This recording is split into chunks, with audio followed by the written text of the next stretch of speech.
Confirmed. Confirmed na tinahi ang Julo ni Lisa Smugs.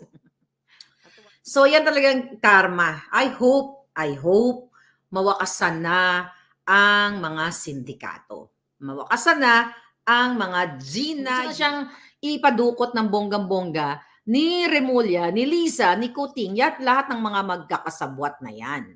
Ito nga mga kababayan, bago natin ituloy ang video na ito, kung bago ka lang sa aking YouTube channel baka pwede makahingi ng like at subscribe at click mo na rin ang notification bell para updated ka sa aking nilalabas na bagong video. Salamat po. Okay, update muna sa bukulan na naganap. Okay, update.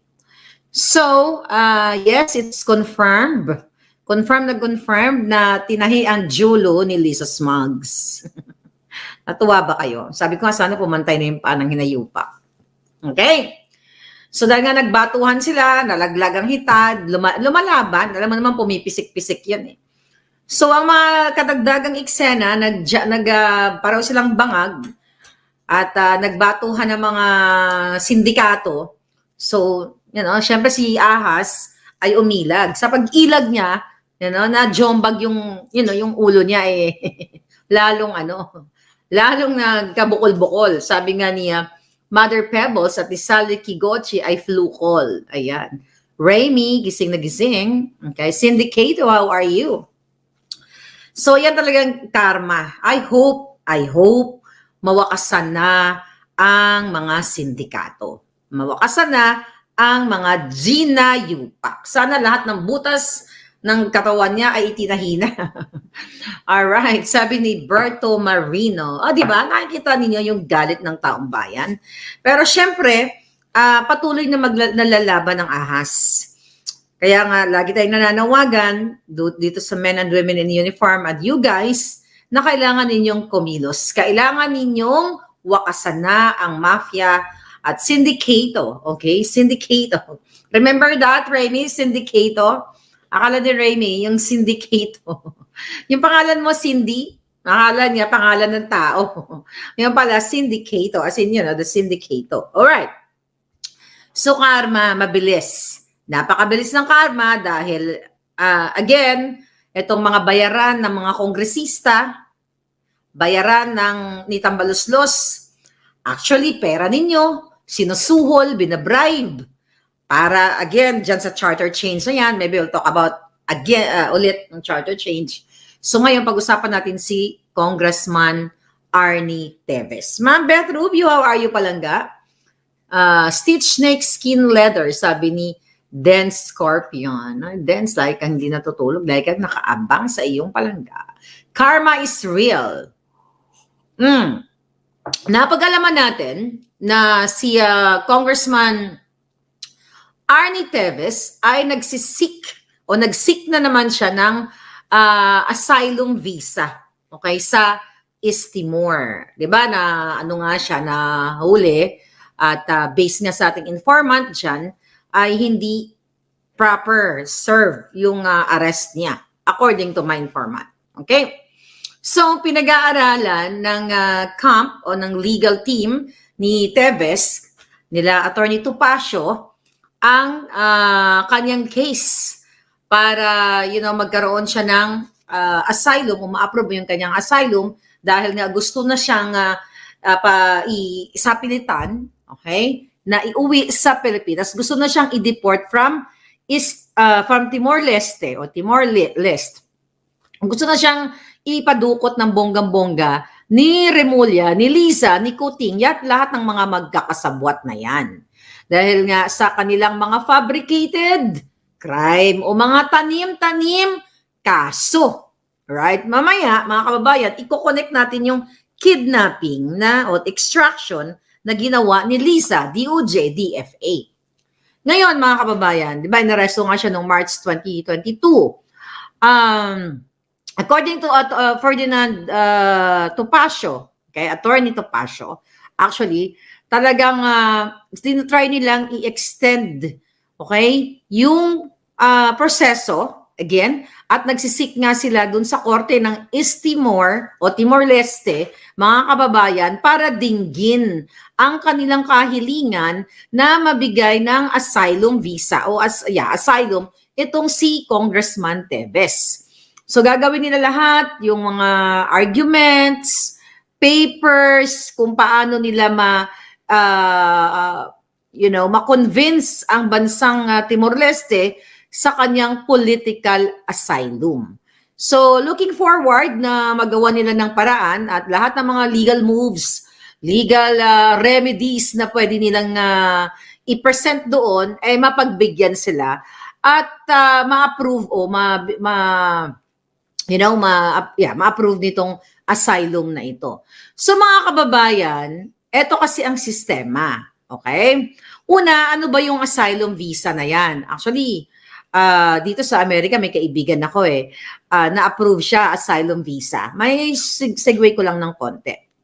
Yung kanyang asylum visa ay, teka lang, okay ba yung isang vlog natin?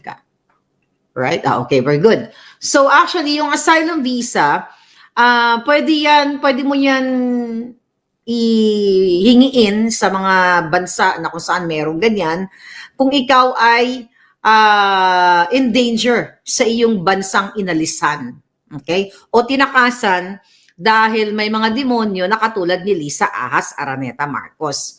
So yun yung ina-apply nila kong Teves at nila Atty. Topacio, ito yung political asylum na kung saan humihingi sila ng proteksyon kasi nga umalis siya sa Pilipinas dahil nararamdaman ni Teves natutuluyan siya ng gobyerno ni Marcos Jr. Kasi ang totoo, hindi naman, kumbaga wala pa nga ang pagdinig. Kumbaga dun sa mga press conference na ginawa ni DOJ, Bonjing Remulla na sangkot sa mga ilegalidad, sa press conference nila, kinonvict na nila, na sinabi nga nila dun, 99.5% ay solved na ang kaso or crime.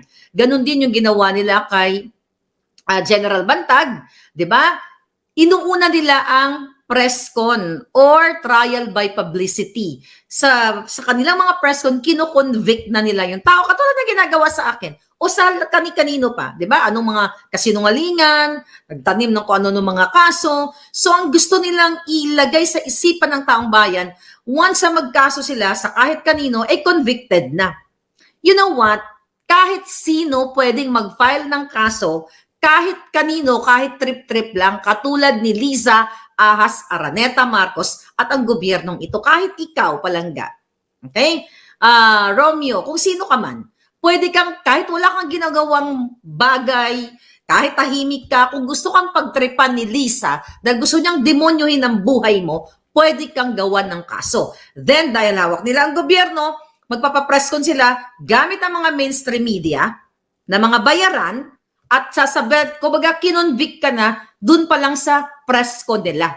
Ganito po kademonyo ang gobyernong ito. So again, ang asylum visa ay humihingi ka ng proteksyon dun sa bansa kasi inuusig ka ng bansang kung saan ka, yung dapat bansa mo yun di ba? Yung lupa mong tinubuan, inuusig ka dahil based on what? Dahil hindi ka nila kakampi sa kanilang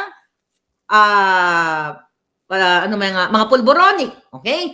Inuusig ka nila, di ba? Sabi ko sa inyo, pag hindi ka marunong magnakaw sa paningin ni Liza at tama ang ginagawa mo, mga kababayan, liligwakin ka or gugurgurin ka sa iyong trabaho, sa iyong posisyon.